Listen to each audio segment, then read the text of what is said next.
पूरा श्रेय माननीय मुख्यमंत्री जी को देते हैं। तो माननीय मुख्यमंत्री जी के लिए एक बार जोरदार तालियां होनी चाहिए। मैं अति आदर के साथ माननीय श्री आशुतोष टंडन, माननीय नगर विकास मंत्री जी से निवेदन करूंगी कि अपने उद्बोधन से आगे कृतार्थ करें।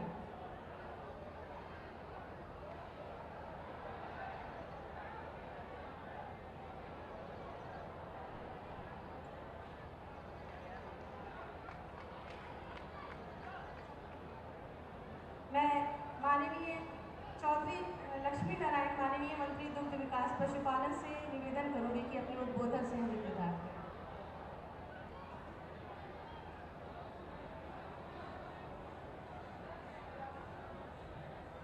मंच पर विराजमान प्रातः स्मरणीय संत चरणों के शत शत नमन। भारत के नौजवानों के भविष्य की आशा की किरण गोरक्ष पीठाधीश्वर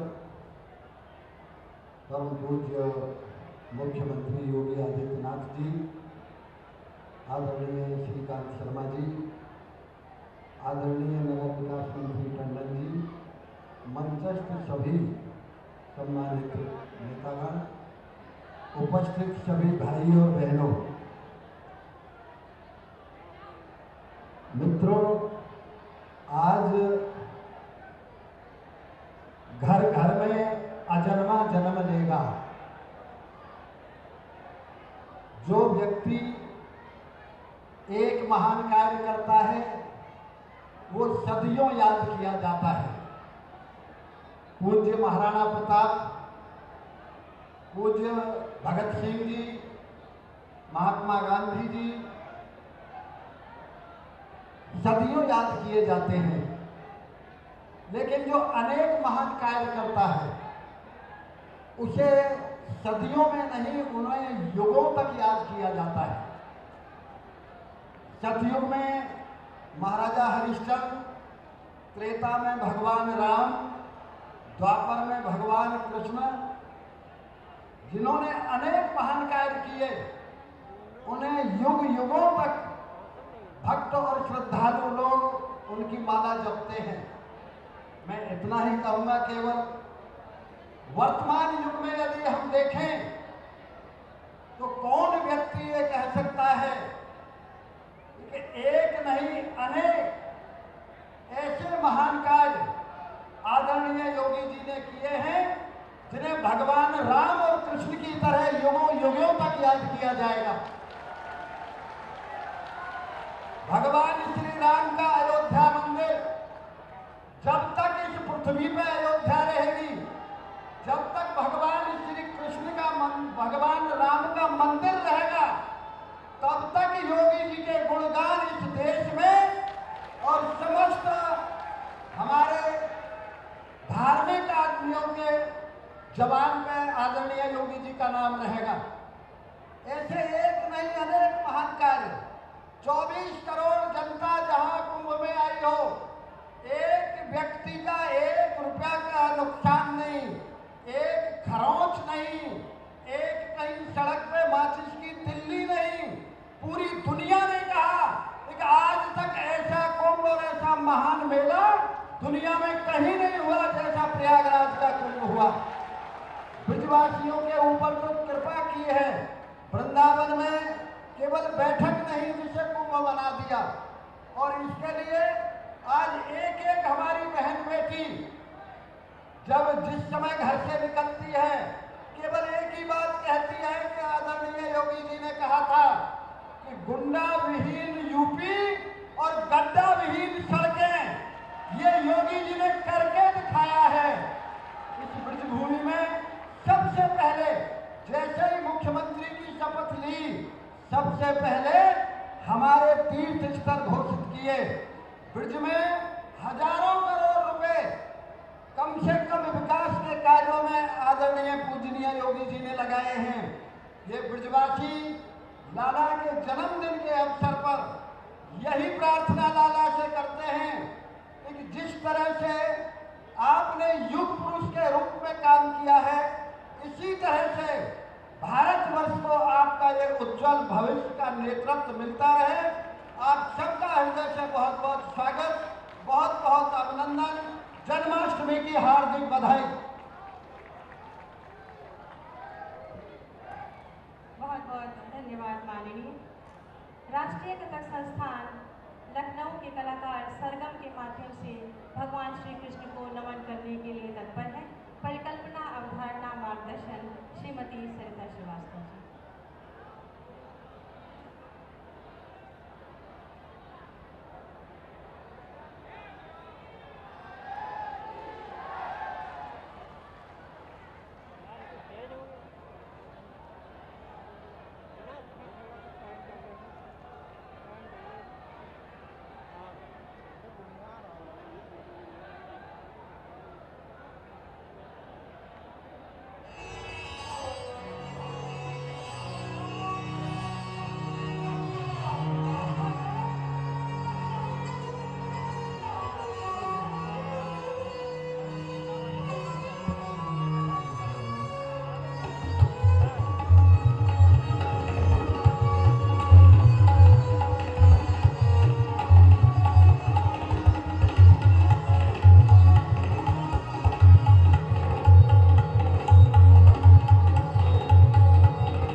उत्तर प्रदेश ब्रज तीर्थ विकास परिषद के अंतर्गत विकास यात्रा पर आधारित ये वीडियो है। माननीय से निवेदन करूंगी कि कृपया एक दृष्टि डालकर हमें कृतार्थ करें।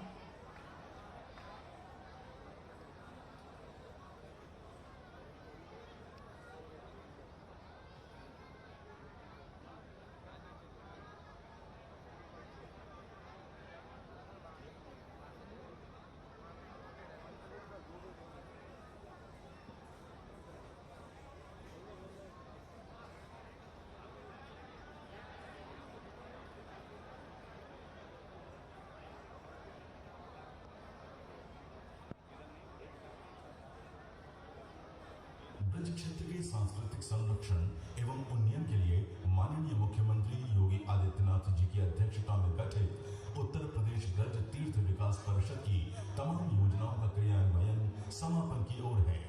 प्रस्तुत है धर्मनगरी की विकास यात्रा की एक झलक। मथुरा शहर के समेकित विकास के अंतर्गत लगभग 62 करोड़ की लागत की परियोजनाएं प्रगति पर हैं। ट्रैफिक की समस्या से जूझ रहे शहर के व्यस्ततम होली गेट बाजार के निकट जुबली पार्क में 350 वाहनों की अंडरग्राउंड पार्किंग निर्मित की गई है। इसी स्थल पर 250 स्ट्रीट वेंडरों के स्टॉल की भी व्यवस्था की गई है। इसके अतिरिक्त 2000 दर्शकों के बैठने की व्यवस्था के साथ नवनिर्मित ओपन एम्फी थिएटर का शीघ्र ही लोकार्पण संपन्न होगा। श्री कृष्ण जन्मस्थली के दोनों ओर 3 प्रवेश द्वार बनाते हुए एंटीक स्ट्रीट लाइटों सहित पहुंच मार्गों का सौंदर्यीकरण, पार्किंग स्थल, उद्यानीकरण का कार्य, परिसर के अंदर केसर वाटिका के समीप स्त्री पुरुष दोनों के लिए जन सुविधाओं का विकास कार्य पूर्ण हो चुका है। मथुरा जंक्शन पर पर्यटक सूचना केंद्र विकसित किया गया है, जिसमें संपूर्ण ब्रज क्षेत्र के पर्यटक पौराणिक स्थलों के विवरण की सूचना 24 घंटे उपलब्ध रहेगी। श्री कृष्ण जन्मस्थली पर श्री कृष्ण के जीवन चरित्र पर प्रोजेक्शन मैपिंग के माध्यम से लाइट एंड साउंड शो प्रदर्शित किए जाने की परियोजना प्रगति पर है। वृंदावन में कुल 96 करोड़ की लागत के निर्माण विकास कार्य कराए गए हैं। विश्व बैंक की सहायता से श्री बांके बिहारी जी मंदिर की आसपास की 22 गलियों के विकास कार्यों के अंतर्गत अंडरग्राउंड विद्युत केबल, सीवर, टाइल्स, नालियों की कवरिंग और स्ट्रीट लाइट के अतिरिक्त कम्युनिटी स्पेस, कालीदह एवं दारक पार्किंग को विकसित किया गया है। रमण रेती से केसी घाट तक कच्ची परिक्रमा मार्ग के किनारे कर्व स्टोन और बोलार्ड से नालियों की कवरिंग और स्ट्रीट लाइटें लगाई गई हैं। इस पूरे मार्ग पर निगरानी एवं घोषणा हेतु पीए सिस्टम और सीसीटीवी कैमरे लगाए गए हैं। वृंदावन में दशकों से मोक्ष धाम, साधु समाधि एवं गौ समाधि को बनाए जाने की मांग को दृष्टिगत रखते हुए केसी घाट के पास आधुनिक मोक्ष धाम स्क्रबर प्रणाली के साथ बनाया गया है। यहाँ गाय के गोबर से निर्मित लकड़ी द्वारा प्रदूषण रहित अंतिम संस्कार की व्यवस्था की गई है। सुनरक गांव के पहुंच मार्ग व बाउंड्री वाल में 10 एकड़ भूमि को साधु गौ समाधि स्थल के रूप में विकसित किया गया है। वृंदावन में यमुना जी के तट पर ब्रह्म ऋषि देवराह बाबा घाट का निर्माण भव्य प्रवेश द्वार सहित पूर्ण किया जा चुका है। इसी क्षेत्र में कुंभ पूर्व वैष्णव बैठक का आयोजन फरवरी-मार्च 2021 में सफलतापूर्वक संपन्न हुआ। पानी गांव में प्रवेश द्वार का निर्माण पूर्ण किया गया एवं क्षेत्र में वृक्षारोपण भी कराया जा रहा है। वृंदावन में विगत 7 वर्षों से बंद पड़े प्रेक्षागृह को 34 करोड़ की लागत से निर्माण का कार्य प्रारंभ करा दिया गया है। इसी परिसर में गीता शोध संस्थान की स्थापना का कार्य पूर्ण हो चुका है। वृंदावन में श्रद्धालुओं को निःशुल्क भोजन उपलब्ध कराए जाने हेतु अन्नपूर्णा भवन का निर्माण तेजी से चल रहा है। जमुना नदी के उस पार माठ तहसील में पूर्ण हो चुकी विकास योजनाएं, भांडीरवन स्थित जन सुविधा, दीवारों पर कृष्ण लीलाओं का चित्रण, कबीर कुंड, हीरा ताल का जीर्णोद्धार, 50 एकड़ क्षेत्र में फैले वंशी बट की बाउंड्री बनाकर अवैध कटान से सुरक्षा। गोवर्धन में अनेक परियोजनाओं का क्रियान्वयन किया जा रहा है। कुल 21 किलोमीटर परिक्रमा मार्ग पर गिरिराज पर्वत की ओर फेंसिंग लगाए जाने का कार्य 7.92 करोड़ तथा कच्ची परिक्रमा में कर्व स्टोन बोलार्डों की स्थापना का कार्य 9.53 करोड़ की लागत से पूर्ण किया जा चुका है। परिक्रमार्थियों श्रद्धालुओं को शुद्ध पेयजल हेतु प्रत्येक 1 किलोमीटर की दूरी पर चिलर के साथ आरओ वाटर उपलब्ध कराए जाने हेतु पाइपलाइन बिछाते हुए टीटीएसपी का निर्माण लगभग 7.34 करोड़ की लागत से कराया गया है। परिक्रमा की 24 घंटे साफ सफाई की व्यवस्था स्वयं सेवी संस्था उज्जवल ब्रज के द्वारा की जा रही है। गोवर्धन में सभी सुविधाओं से पूर्ण नवनिर्मित बस स्टैंड।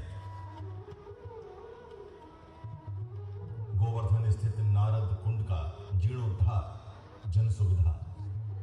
रख रखाव के अभाव में सूखे गिरिराज जी आज हरे भरे। भारत सरकार की प्रासाद योजना के अंतर्गत गोवर्धन में लगभग 40 करोड़ की लागत से 238 कारों की मल्टी लेवल पार्किंग, कुसुम सरोवर एवं मानसी गंगा की फसाड लाइटिंग, मानसी गंगा के समीप जन सुविधा केंद्र, गोवर्धन परिक्रमा मार्ग में सीसीटीवी कैमरा, परिक्रमार्थियों के बैठने हेतु पत्थर की बेंचें तथा पारासौली गांव में स्थित महाकवि सूरदास जी की साधना स्थली चंद्र सरोवर पर एक ओपन एम्फी थिएटर के साथ विश्राम स्थल व परिक्रमा मार्ग आदि विकसित की गई है। बरसाना के राधा रानी मंदिर में 1.50 करोड़ की लागत से जलपान गृह का निर्माण कराया गया है। इसका संचालन अक्षय पात्र संस्था द्वारा किया जा रहा है। मंदिर के नीचे गोवर्धन ड्रेन के समीप जन सुविधा का निर्माण 1.50 करोड़ रुपए की लागत से कराया गया है, जिसमें अक्षय पात्र संस्था द्वारा मध्याह्न में निःशुल्क भोजन वितरण की व्यवस्था की गई है। नंदगांव में लगभग 11 करोड़ की लागत से विकास कार्य लगभग पूर्ण हो चुके हैं, जिसमें इसके अतिरिक्त तमाम और कार्य पूरे किए जा चुके हैं, जिनमें प्रमुख हैं नवनिर्मित सीढ़ियां, दीवारों पर कृष्ण लीलाओं का चित्रण, आशेश्वर कुंड का जीर्णोद्धार, पार्किंग, टेर कदम के चारों ओर 4 दीवारी, जन सुविधा, वृक्षारोपण, नंदगांव स्थित पावन सरोवर का जीर्णोद्धार, वृंदा कुंड का नए कलेवर में सौंदर्यकरण, मथुरा के निकट गोकुल में कुल 11 करोड़ की लागत के कार्य पूर्ण किए जा चुके हैं। पार्किंग, उद्यान की 4 दीवारी, जन सुविधा, गोकुल स्थित होली चबूतरा का निर्माण, सुंदर चित्रकारी, गोकुल के निकट रमन रेती महावन मार्ग पर कवि रस्थान और ताज बीबी की उपेक्षित जीर्ण शीर्ण समाधियों को पुनः हरा भरा कर सुंदर स्वरूप प्रदान किया गया है। इस परिसर में फूड कोर्ट, टॉयलेट ब्लॉक, परिक्रमा पथ, इंटरप्रिटेशन सेंटर, जिसमें रस्थान जी के जीवन पर आधारित डॉक्यूमेंट्री फिल्म को दिखाए जाने की व्यवस्था की गई है। 13 करोड़ की लागत से विकास कार्य महावन और बलदेव में कराए जा रहे हैं।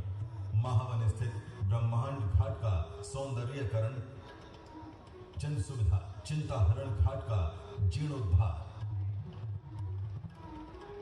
रावल कुंड का जीर्णोद्धार, उत्तर प्रदेश ब्रज तीर्थ विकास परिषद माननीय मुख्यमंत्री योगी आदित्यनाथ जी की अध्यक्षता में सभी प्रस्तावित कार्यों के साथ साथ ब्रज के सभी तीर्थ स्थलों को शीघ्र पुनः प्रतिष्ठित करने हेतु कटिबद्ध है। कृष्णं वंदे जगद्गुरु। बहुत बहुत आभार माननीय। हम सबके मध्य स्पष्ट नीति, दूरदर्शी सोच से उत्तर प्रदेश को आत्मनिर्भरता की ऊंचाई तक पहुंचाने वाले माननीय मुख्यमंत्री जी, जिनके जीवन का हर पल हर क्षण प्रदेश के विकास को समर्पित है, उनसे अति आदर के साथ निवेदन करूंगी कि अपने आशीर्वचनों से हमें अभिषेचित कर हमारा मार्ग प्रशस्त करें।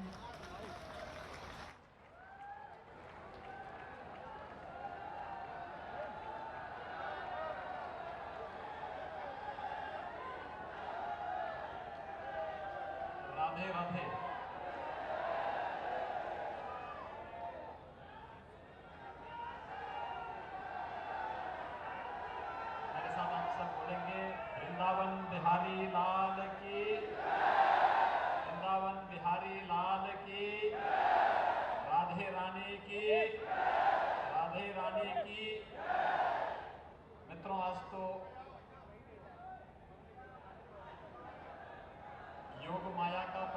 प्रकटीकरण का दिवस भी है और इसलिए आप सब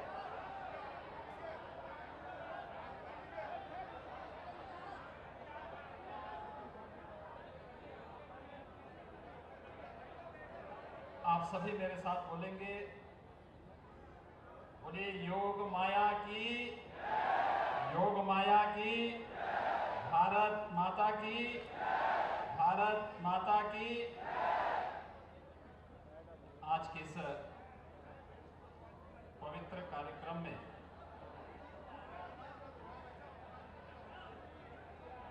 श्री कृष्ण जन्मोत्सव के इस पावन आयोजन में मंच पर उपस्थित प्रदेश सरकार में मेरे वरिष्ठ सहयोगीगण, ऊर्जा मंत्री श्री श्रीकांत शर्मा जी, पशुपालन और दुग्ध विकास के मंत्री श्री चौधरी लक्ष्मी नारायण जी, नगर विकास के मंत्री श्री आशुतोष टंडन जी, मान्य विधायकगण श्री पूरण प्रकाश जी, कारिंदा सिंह जी, महापौर श्री मुकेश आर्य बंधु जी, उपाध्यक्ष उत्तर प्रदेश ब्रज तीर्थ विकास परिषद श्री शैलजाकांत मिश्र जी, व्यापारी कल्याण बोर्ड के अध्यक्ष श्री रविकांत गर्ग जी, पूर्व सांसद और कोऑपरेटिव बैंक के अध्यक्ष श्री तेजवीर सिंह जी, जिला पंचायत के अध्यक्ष श्री किशन सिंह चौधरी जी, भारतीय जनता पार्टी के जिला की अध्यक्ष श्रीमती मधु शर्मा जी, महानगर अध्यक्ष श्री विनोद अग्रवाल जी, चेयरमैन कोऑपरेटिव श्री मेघश्याम जी और आज के इस कार्यक्रम में उपस्थित पूज्य संतजन श्री महंत बोलडोल जी महाराज, श्री महंत हरिशंकर दास जी महाराज, श्री महंत मनमोहन दास जी महाराज, श्री महंत राम स्वरूप दास जी ब्रह्मचारी जी, जगत गुरु श्री बलराम दास जी महाराज, श्री महंत लाडली शरण दास जी महाराज, श्री महंत सुतीक्षण दास जी महाराज, श्री महंत सुंदर दास जी महाराज, स्वामी सच्चिदानंद जी महाराज और उपस्थित इस पावन भूमि से जुड़े हुए सभी उपस्थित भाइयों बहनों, आज का दिन हम सब के लिए बहुत पवित्र दिन है। इस धराधाम पर धर्म की स्थापना के लिए 5000 वर्ष पूर्व भगवान ने स्वयं अवतरित होकर के हम सबको कृतार्थ किया था और आज का ये दिन हमारे लिए इसलिए भी महत्वपूर्ण है, योग माया की प्रकटीकरण का दिन भी है और इसलिए इस अवसर पर मैं आप सबको हृदय से बधाई देता हूं, अपनी शुभकामनाएं देता हूं और अपनी मंगलमय कामना व्यक्त करने के लिए विशेष रूप से मैं आपके बीच में यहां पर उपस्थित हुआ हूं। ब्रज तीर्थ विकास परिषद के इस कार्यक्रम में भाग लेने की मेरी पिछले 3 वर्षों से बहुत इच्छा थी, लेकिन कोई ना कोई कार्यक्रम, कोई ना कोई ऐसी चीज आ जाती थी जिसके कारण इस कार्यक्रम में मैं सहभागी नहीं हो पाता था। पहले वर्ष 2019 में आगरा तक मैं आ गया था, लेकिन जैसे आगरा में हम लोग लैंड किए तो मुझे बताया गया कि भारतीय जनता पार्टी की वरिष्ठ नेत्री, पूर्व केंद्रीय मंत्री श्रीमती सुषमा स्वराज जी नहीं रही, तो हमें वापस दिल्ली जाना पड़ा। विगत वर्ष कोरोना महामारी के कारण पूरा देश, पूरी दुनिया अस्त व्यस्त थी, तो स्वाभाविक रूप से हम लोगों को भी इस आयोजन से अपने को दूर रखना पड़ा, एक सामान्य संक्षिप्त कार्यक्रम के साथ जुड़ना पड़ा था। इस वर्ष कोरोना महामारी पूरी तरह नियंत्रण में है, लेकिन सावधानी विकसित है। कोरोना ने पिछले 1.5 साल के दौरान पूरे देश में, पूरी दुनिया में जो कोहराम मचाया है, आज तो मैं वृंदावन बिहारी लाल से ही प्रार्थना करने आया हूं कि अब जैसे यहां पर आपने अनेक राक्षसों का अंत किया था, इस कोरोना नामक राक्षस को भी अब अंत करने की कृपा करें।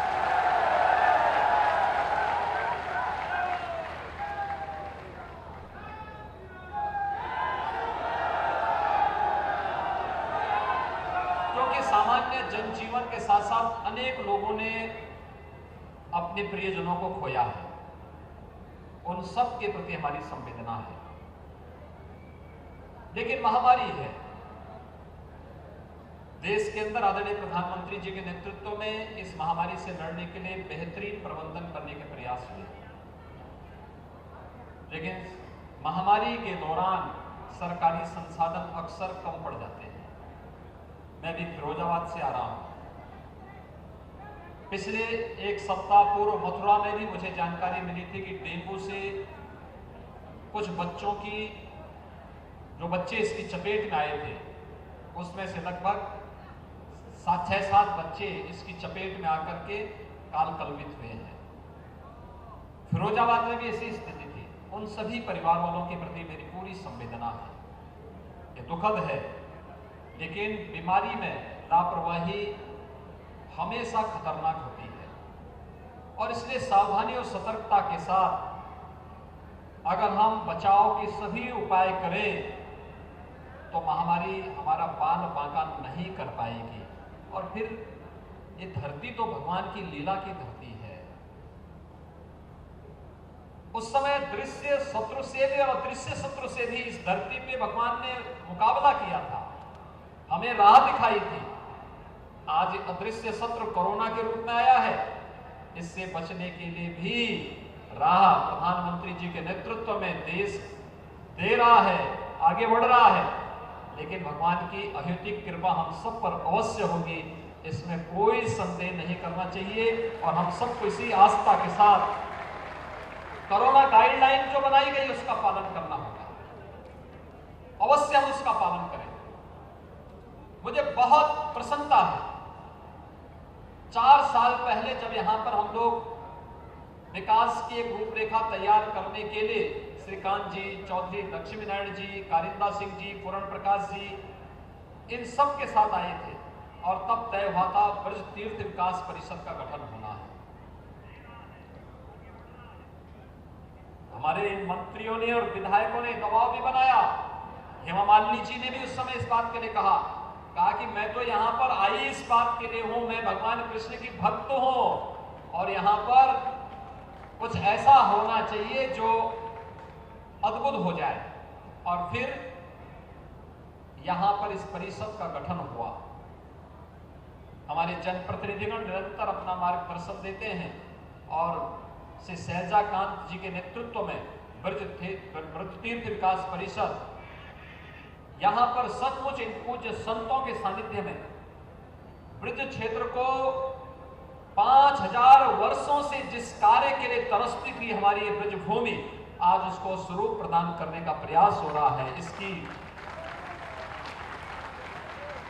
पुरातन परंपरा और काया को बनाए रखते हुए नए कलेवर के साथ ब्रज क्षेत्र को हमें विकास की ओर अग्रसर करना है और इसी दिशा में यह परिषद निरंतर प्रगति के पथ पर ले जा रहा है। उसका एक छोटा सा लघु चित्रण आपके सामने भी इस प्रस्तुतिकरण के माध्यम से देखा।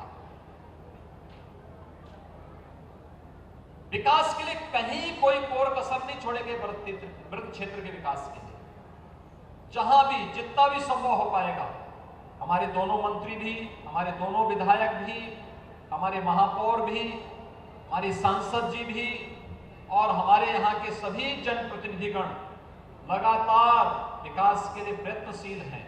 यहाँ का भौतिक विकास भी हो, लेकिन आध्यात्मिक और सांस्कृतिक विरासत को भी हम यहाँ की बनाए रखें, क्योंकि वो हमारी पहचान है।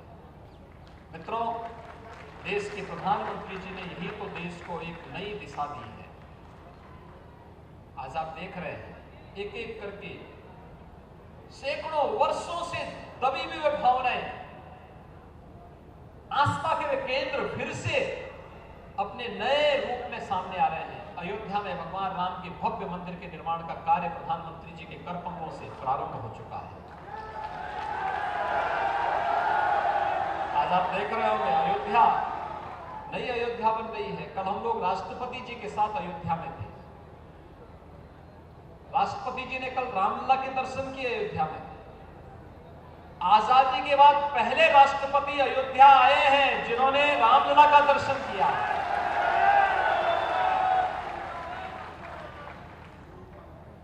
प्रधानमंत्री के रूप में मोदी जी पहले प्रधानमंत्री थे जिन्होंने रामलला का दर्शन किया।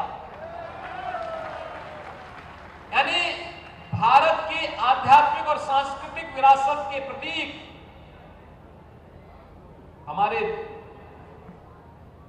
इन सभी देव विग्रहों को की पूजा करने और इनके दर्शन करने में भी लोगों को इससे पहले की सरकारों को सांप्रदायिकता का भय होता था, कहीं हम पे सांप्रदायिक होने का लेपन न लग जाए। लेकिन अब मोदी जी के नेतृत्व में जो नया भारत है वो अंगड़ाई ले रहा है। जो लोग पहले मंदिर जाने में संकोच करते थे, अब वे भी कह रहे हैं कि नहीं, राम तो हमारे भी हैं, कृष्ण हमारे भी हैं। यह है परिवर्तन, यह है परिवर्तन। आज होड़ लगी है। पहले लोगों में होड़ किस बात की लगती थी? पहले आपके पर्व और त्योहार में कोई बधाई देने के लिए न कोई मुख्यमंत्री आता था, न कोई मंत्री आता था, न कोई विधायक आता था। भारतीय जनता पार्टी के प्रतिनिधियों को छोड़ दें तो शेष अन्य दलों के लोग दूर भागते थे। हर पर्व और त्योहार में बधाई दी जानी चाहिए अगर वह उसके अनुरूप है। शुभकामनाएं देनी चाहिए, मंगल कामनाएं व्यक्त होनी चाहिए। लेकिन लोग डरते थे, एक तरफा चलता था। हिंदू पर्व और त्योहारों में कोई नहीं आता था, कोई भी सहभागी नहीं बनता था। पर्व और त्योहारों में अलग से बंदिशें लगती थी। पर्व त्योहार नहीं मनाना है, लाइट नहीं रहेगी, बिजली नहीं रहेगी, पानी नहीं रहेगा, साफ सफाई नहीं होगी, सुरक्षा की व्यवस्था नहीं होगी।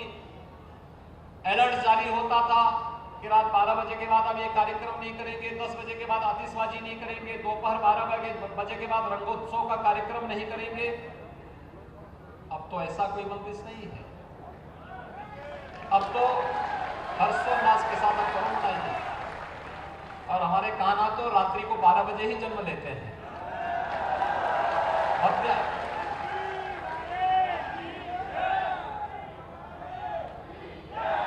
यह है परिवर्तन। और भाइयों बहनों, अपनी इस आध्यात्मिक और सांस्कृतिक विरासत को रखते हुए, सुरक्षित और संरक्षित करते हुए हमें विकास और तकनीक के नए युग में प्रवेश करने के लिए अपने आप को तैयार करना होगा। और ये ब्रजभूमि भी आज उस दिशा में प्रगति की ओर अग्रसर है। कितना हमारा सौभाग्य है, कितना मुझे अच्छा लगा था। अरे सचमुच ये बिहारी लाल की कृपा है, राधे रानी की कृपा है।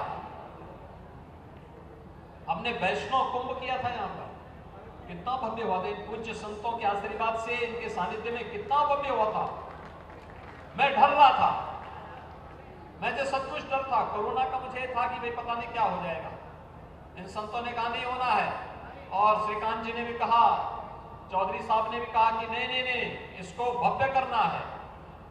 और प्रयागराज कुंभ के बाद एक नया रिकॉर्ड, वृंदावन में वैष्णव कुंभ का भी भव्य आयोजन संपन्न हुआ।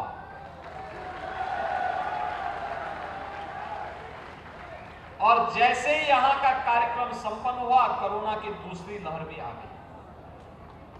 आपने देखा होगा यहां का कोई कार्यक्रम डिस्टर्ब नहीं हुआ, कहीं कोई व्यवधान नहीं पैदा हुआ।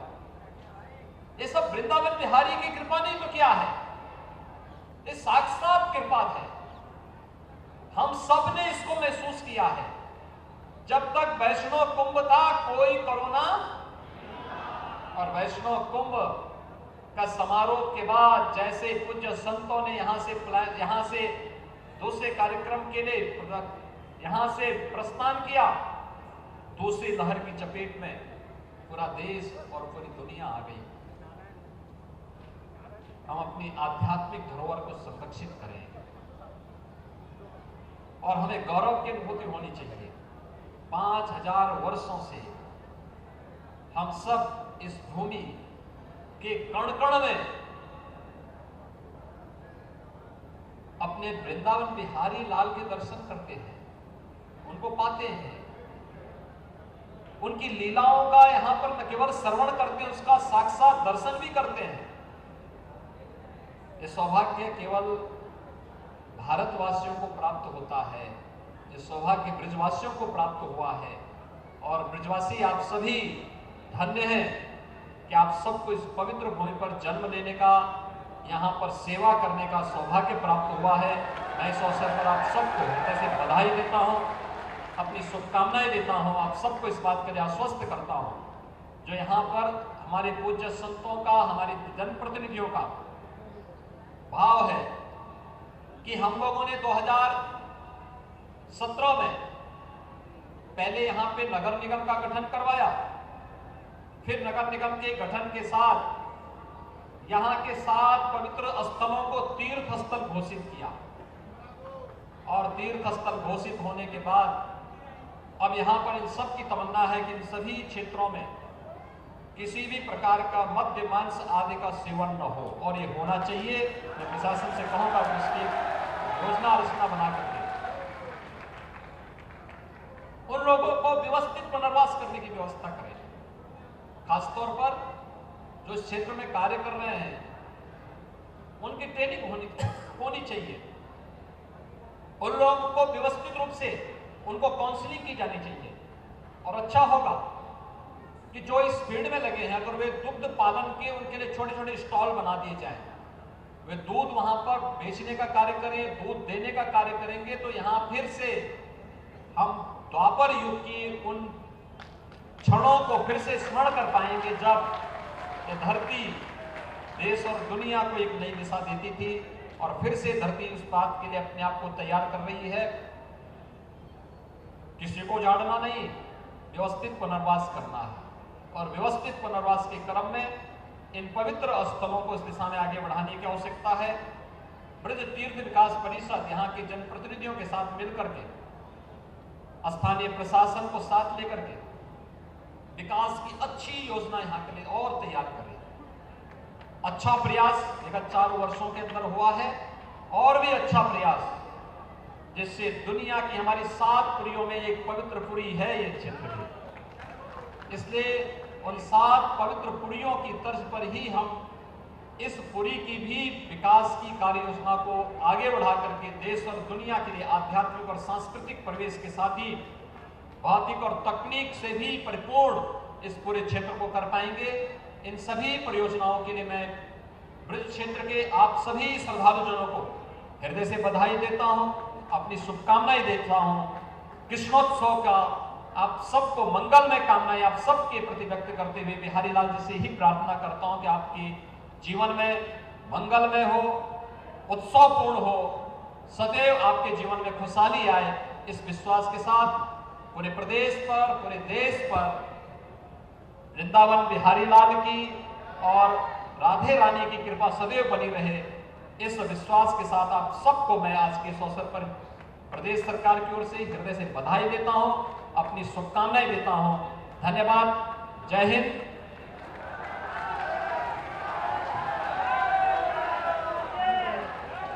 बहुत बहुत आभार और धन्यवाद माननीय आपके इस इन ओजस्वी शब्दों के लिए। इसके बाद मैं श्री शैलजाकांत मिश्र, उपाध्यक्ष उत्तर प्रदेश ब्रज तीर्थ विकास परिषद से निवेदन करूंगी कि लड्डू गोपाल जी की सुंदर श्यामल प्रतिमा माननीय मुख्यमंत्री जी को भेंट करें आज के इस शुभ अवसर पर। बोलो बांके बिहारी लाल की।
लेके